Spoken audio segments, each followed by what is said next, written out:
Hello everyone in the Ansarkari, and today is 8th February of the year 2024, where we will look the important features of Indian Parliament as to how the parliamentary democracy, which we talks about occasionally and more often in Article 75 of Indian Constitution. Today we will understand that what are the integral features of the Parliament of India, which ensures that the legislative arbitrariness do not take place in the Indian political and democratic context. So Parliament of India is known as the legislative organ of the Indian state, which is defined in two articles, Article 12 of the Indian Constitution and Article,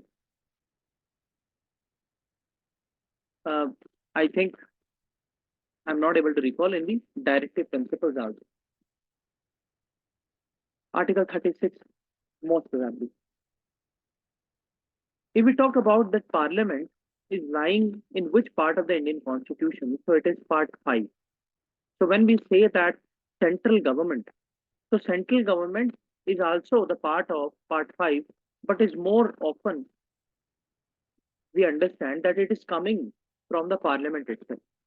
So Part 5 of Indian Constitution talks about the legislative organ, the executive organ, both in detail. And Parliament specifically is mentioned in the Indian Constitution from Article 79 to Article 122.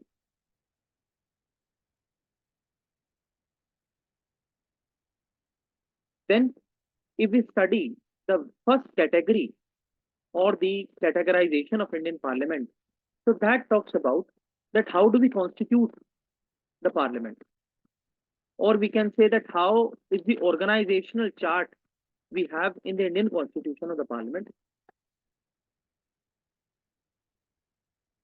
So as we know that the parliamentarian principle is not mentioned in 1950s, it is a historical, and we can say that a pre-independence concept which evolved and which finally was mentioned in the Indian Constitution in a much detailed manner.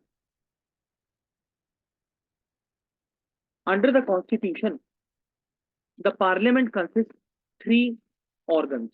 Number one, we talked number of times, the office of President of India. So this is the very first office which is comprising in the category of Parliament. Number two is the Council of State, that is known as Rajya Sabha. Now, if a question appears that if this name was Council of State, so when we started using this term Rajya Sabha? So the year is 1954, when this nomenclature was added on with the Hindi terms, that is Rajya Sabha for the Council of State and Lok Sabha for the House of the People. The Council of State signifies the principle of federalism, where every state is having their due representation in the upper house. And the House of People, which is known as Lok Sabha, this house is signifying the collective wisdom of the people and upholding the principle of direct and indirect democracy both, and the representational form of democracy in large.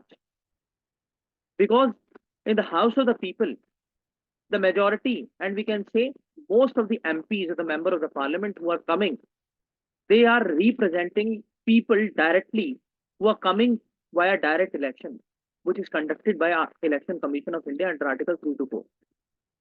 Unlike in the Council of State or the Rajya Sabha, the elections takes place via indirect election. And some other exceptions we have, that is a nomination part, which will be dealing in detail. Now, if a question appears that whether in the Council of State only states are represented, so the answer will be no. Why so? Because in the Council, it is not only the state, but also the union territories, which are under the direct control and the autonomy of the central government, is also represented in the Rajya Sabha.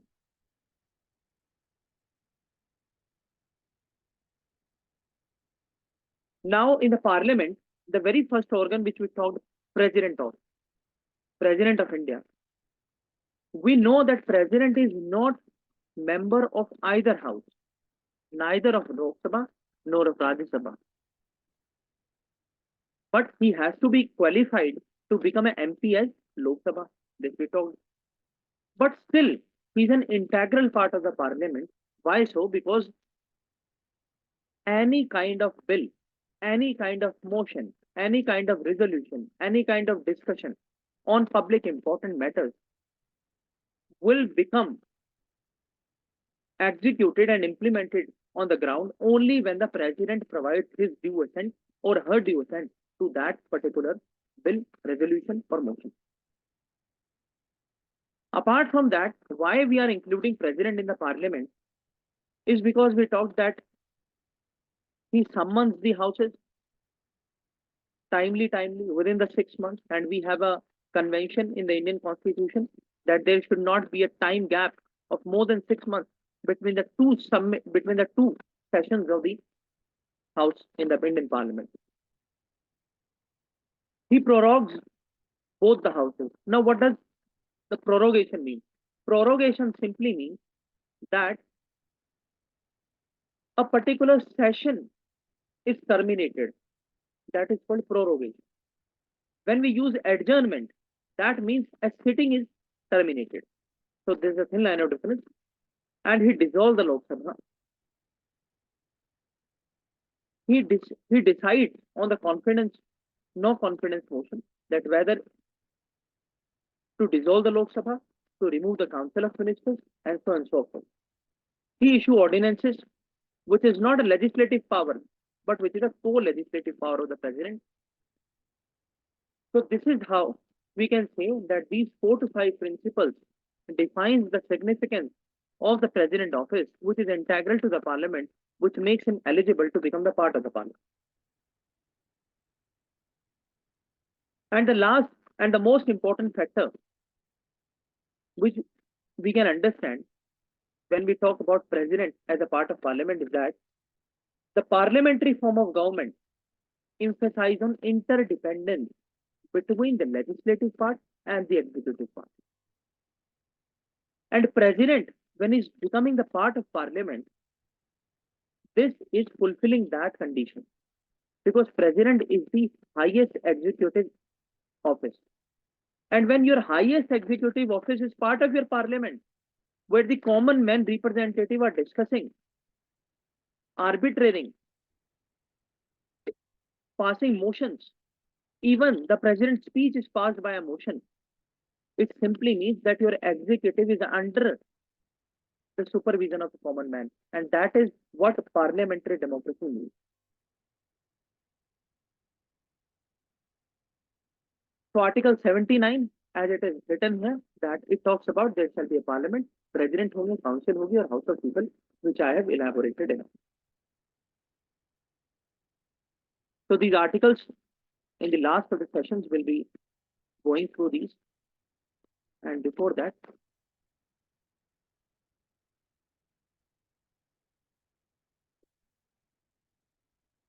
so the very first thing now is the Rajya Sabha, if we talk.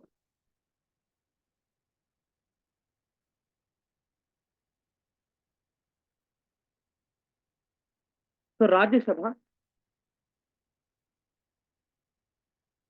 Rajya Sabha के अंदर अगर हम देखें तो 2 articles बहुत important हो जाते हैं, article 80 and article 4 of Indian constitution. And before we come on the articles, it is some information which I would like to highlight here. That Rajya Sabha का जो origin है वो Montagu-Chelmsford report 1980, जो act भी बना Montagu-Chelmsford Act 1919 को. Montagu was the secretary and Chelmsford was the vice president. This was mentioned in Article 1919. It came into existence in 1921, and finally in the Government of India Act 1935 also it was mentioned. Apart from that, if we talk about the original constitution, so the maximum strength of the Rajya Sabha was decided to be at 250. 250 people में से 238 लोग will come via indirect election from the states and from the union territories, and the rest 12 will be nominated by the president. But if we talk about the present context, so we do not have the full composition as it was mentioned in the original part because of some technical aspects. So currently we have 245 members in the Rajya Sabha. And one more thing, why the delimitation commission headed by retired Justice Ranjana Desai of the Supreme Court and the coming census, the composition of the Rajya Sabha is also going to go up along the Lok Sabha. And that is why we have the bigger houses in the new parliament house. So out of 245, we have 229 members who are coming via indirect election from states and union territories. And in 229, 4 are coming from UPs and 12 are coming from the nomination by the president.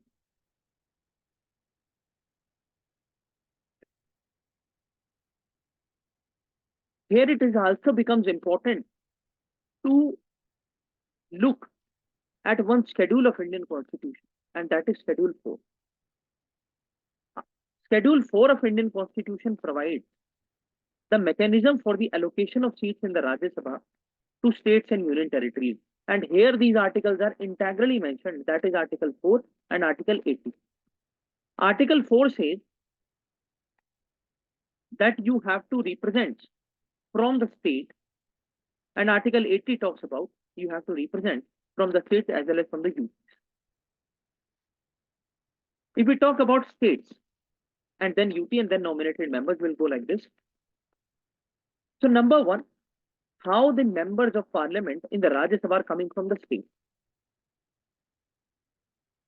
तो यहाँ पर क्या होता है कि जो state MLAs होते हैं, जितने भी इलेक्टेड मेंबर्स होते हैं स्टेट लेजिस्लेटिव असेंबली के, वो MPs को चुनते हैं और वो राज्यसभा के अंदर भेजते हैं हर स्टेट के अंदर से.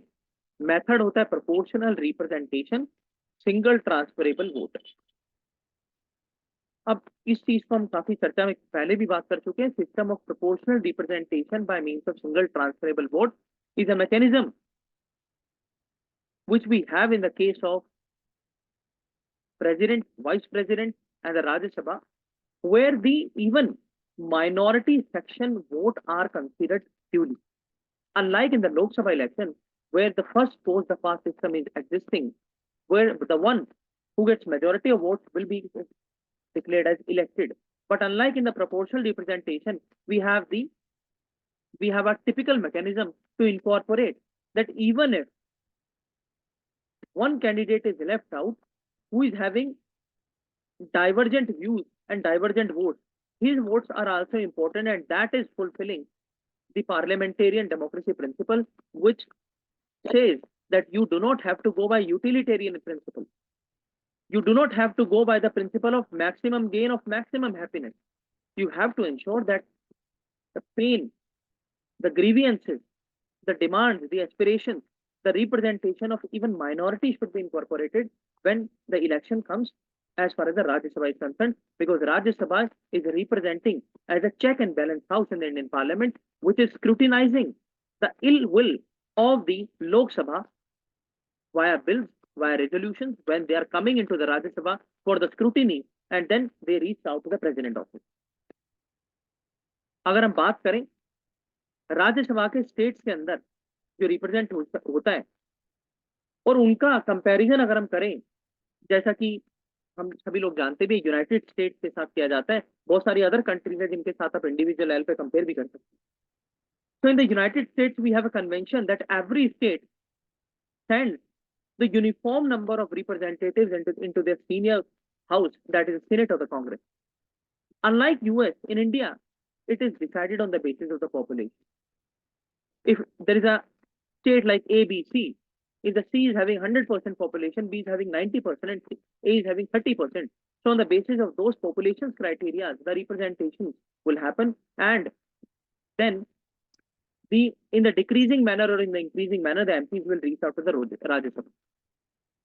अगर हम बात करें उत्तर प्रदेश की और उसका कंपैरिजन हम दिल्ली से करें, तो दिल्ली के अंदर राज्यसभा के जो एमपी जाते हैं वो हार्डली 4 है, लेकिन जब हम बात करें यूपी की तो वहां से 31 32 इतने ही।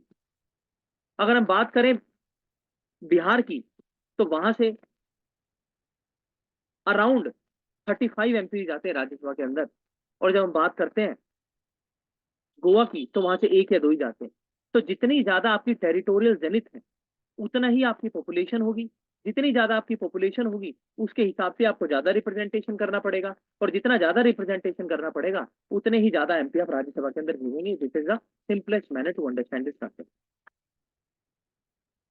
Now, if we talk about a union territories, which are completely under the control of the central government, and more particularly about under the jurisdiction of the president, who administer these union territories via different nomenclatures like governor, LG, and the administrators. So here also the indirect election is happening, but there is a slight difference that unlike in the state, we have an electoral college here, which is constituted for selecting the MPs in the Rajya Sabha. तो यहां पर भी electoral college होता है union territories के अंदर, जिसके अंदर ना केवल एमएलए होते हैं, जिसके अंदर अलग अलग रिप्रेजेंटेटिव भी होते हैं, और राज्यसभा के अंदर भी वही मैकेनिज्म होता है, लेकिन वहां पर इस टर्म का यूज नहीं होता इलेक्टोरल कॉलेज, बट यहाँ पर यूटीज के केस में होता है। और मेथड जो है वो again same, proportional representation by single transferable vote. तो अगर अभी की हम बात करें तो हमारी यूनियन टेरिटरीज में से सिर्फ 3 हमारे यहाँ ऐसी टेरिटरीज हैं, यूनियन टेरिटरीज, जिनका राज्यसभा के अंदर रिप्रेजेंटेशन है। Number 1 is Delhi, number 2 is Puducherry, and number 3 is Jammu and Kashmir. तो जम्मू कश्मीर के अंदर से भी राज्यसभा के अंदर जाते हैं, और वहां के जो एमएलए होंगे वो उनको भेजते हैं, और इलेक्टोरल कॉलेज कॉन्स्टिट्यूट होकर के। और ऐसा ही दिल्ली में होता है, ऐसा ही पुडुचेरी में होता है। इसके बाद तीसरी जो कंपोजिशन है जिसमें नॉमिनेटेड मेंबर्स की बात की जाती है, तो प्रेसिडेंट ऑफ इंडिया के पास ये पावर है कि वो 12 लोगों को नॉमिनेट कर सकते हैं across the India, who have special expertise, knowledge, experience, learning, proficiency in any field of art, literature, dance, drama, archaeology, service, administration, politician, any sort of thing. Now, what is the rationale behind this? The rationale is to provide the representation of such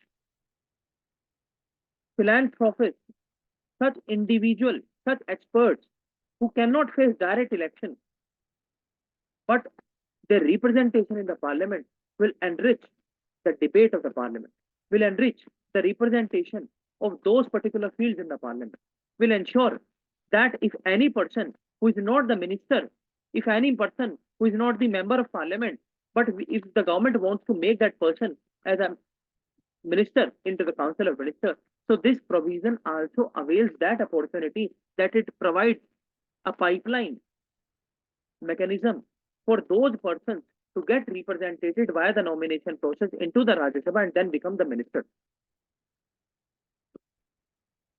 But if we compare it with the ancient democracy, that is the United States of America, there is no such provision. So we can say that Indian parliamentarian principle of nomination is one step ahead of the United States Constitution. Then if we talk about Lok Sabha. Okay, so everything is given here about Rajya Sabha. Okay, so before we go to the Lok Sabha, let us just shed some light on these facts. So Rajya Sabha is a federal house, as we told. State representation is happening.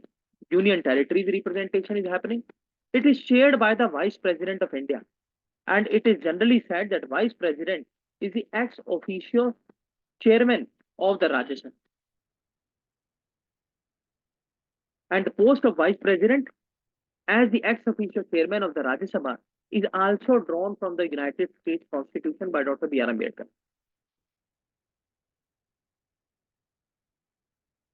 Then the Rajya Sabha MPs have a term of 6 years. And the chairperson has only a term of 5 years. Now, why so? because Rajya Sabha is considered as a continuous chamber. It is not subject to the dissolution. But there are two exceptions. Number one is a chairman. Chairman is having only 5-year term because the vice president tenure is 5 years. But there is no bar on the reassigning of this post as a chairperson. Number of times he can be elected as the same post. And the second exception is that within 2.5 years, 1/6 of the members of the Rajya Sabha have to resign, and then the fresh elections also take place. So this provision ensures that though the Rajya Sabha is a continuous chamber which is not subject to dissolution, but still we cannot allow and we cannot let the Rajya Sabha becomes omnipotent. Election is also even there, but the House sanctity is such that we cannot dissolve it.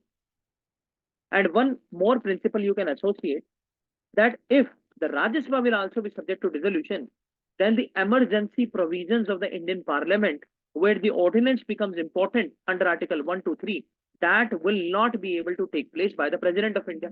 And that will delay the emergency measures taken by the President or by the Executive in case of any sort of exigency. So this provision ensures that. Then Rajya Sabha does to have financial, I think it is half written statement. Members are elected by proportional representation. We talked this.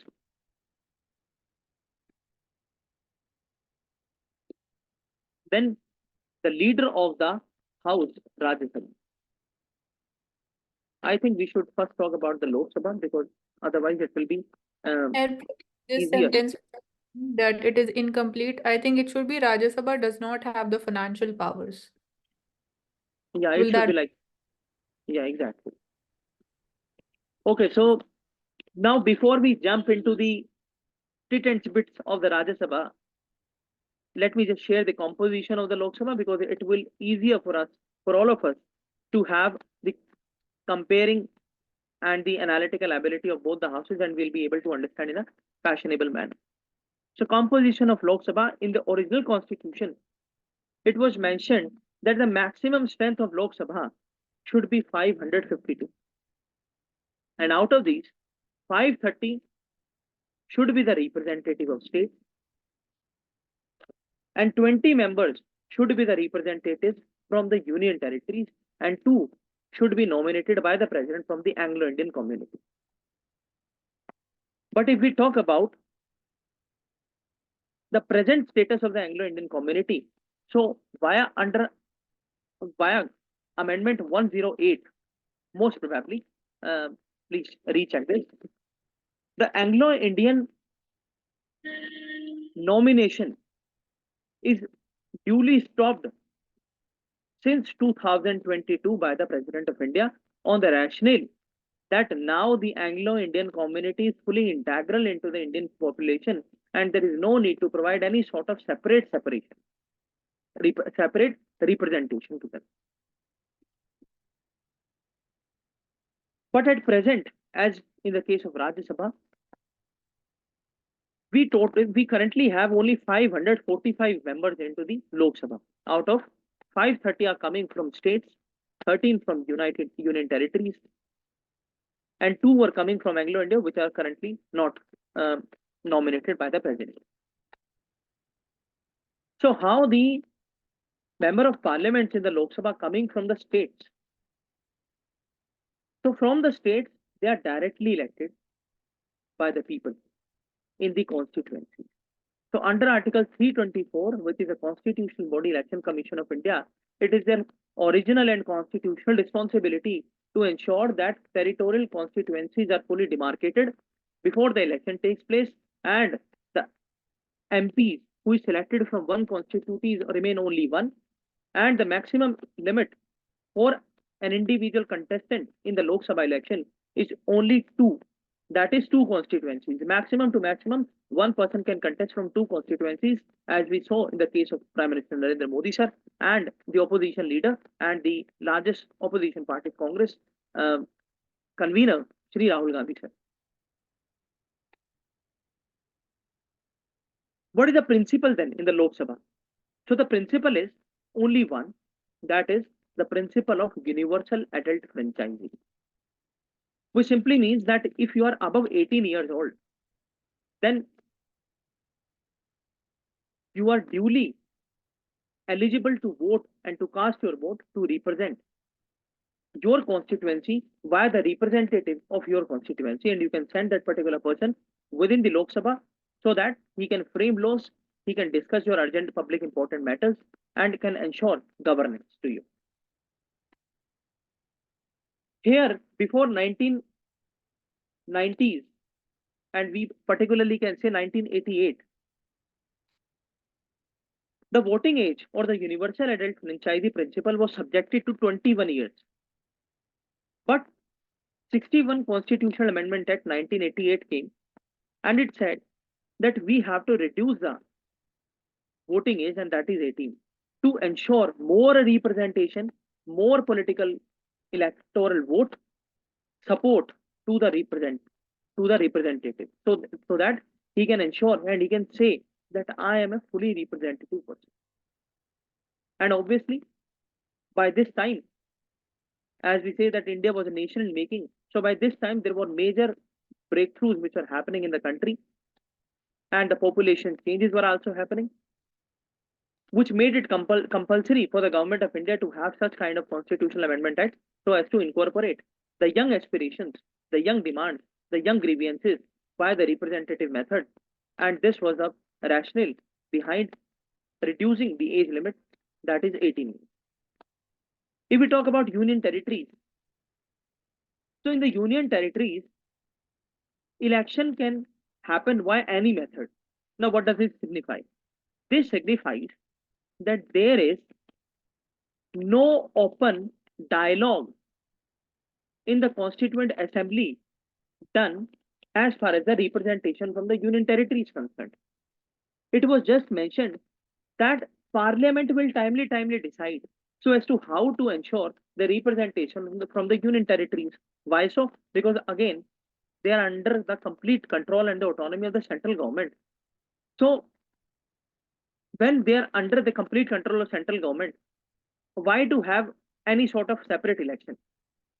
But later on, when it was realized that for the local governance, for the bottom up to top of governance, it is also important from the union territories also to have the system of direct election. Then the parliament in the year 1965 brought a bill, and we can say an act, and that was direct election to the House of People or the Lok Sabha from the union territory. So before 1965, there was no provision, there was no representation as such from the union territories.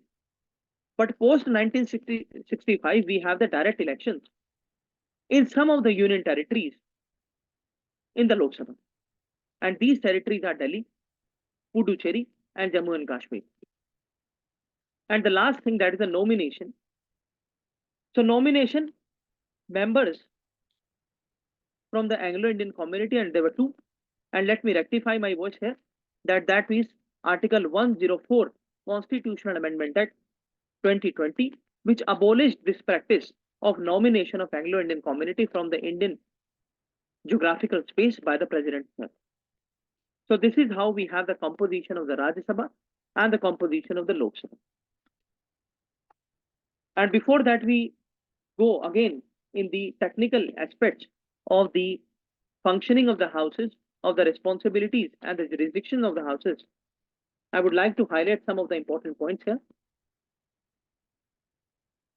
As far as the constituencies are concerned, so demarcation of constituency takes place post the census and post the recommendation of the delimitation commission.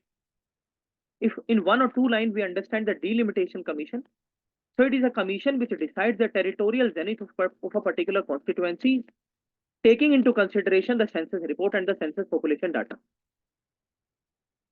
The recent census which has occurred, it is in the state of Jammu and Kashmir, post the abrogation of Article 370, headed by Shri Justice Ranjana Desai. And territorial constituencies representation method is only subject to Lok Sabha, not subject to Rajya Sabha, vice president election or president election. Is only confined as far as the Lok Sabha is concerned.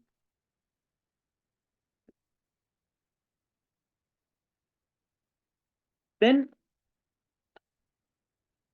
important one more thing here is that when the territorial constituencies are demarcated, so it is ensured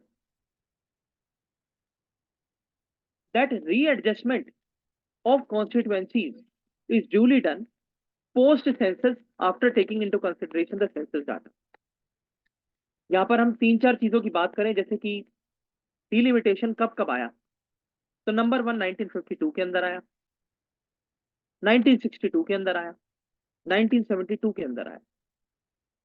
So every consequent 10 years we had 3 delimitation commissions report, and the last came in 2002.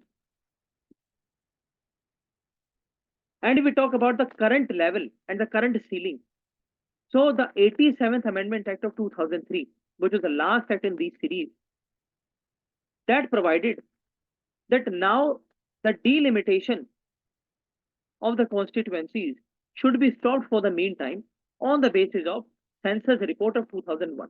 So we can say, and we can opine this term, that the current territorial representation into the Indian Parliament, particularly the Lok Sabha, is as per the 2001 census and the Delimitation Act, and this ceiling is decided under the 87th Amendment Act of 2003. The time we do the delimitation, one more factor the Election Commission takes into incorporation, and that is the representation of seats for the scheduled tribes and scheduled castes. This is again on the basis of their population. जहां पर जितने SC रहते हैं उनके behalf पर उनकी territorial constituency में वहां पर डिसाइड होगा, जितने जहां पर एससी रहते हैं उनके वहां पर डिसाइड होगा. और इनके लिए भी जो सीलिंग है वो 87th अमेंडमेंट एक्ट 2003 ने लगाई हुई है, जो कि है कि आपको 2001 का जो सेंसस है उसके बिहाफ पे जो पॉपुलेशन के हिसाब से डिलिमिटेशन कमीशन ने आपकी टेरिटोरियल कॉन्स्टिट्यूएंसीज को बांटा हुआ है, उसी के हिसाब से आप चलेंगे. अगर हम बात करें कि रिजर्वेशन तो कौन से एक्ट से बढ़ाया गया और कितने साल के लिए बढ़ाया गया है, अगर करंट में हम बात करें, because in the latter course of time we'll go into detail now about the parliament. So this thing is article 104. So article 104 amendment act provides two important things. Number one, it extends the reservation for the SC/STs till 2030, and number two, it abolished the system of nomination of Anglo-Indian by the president of.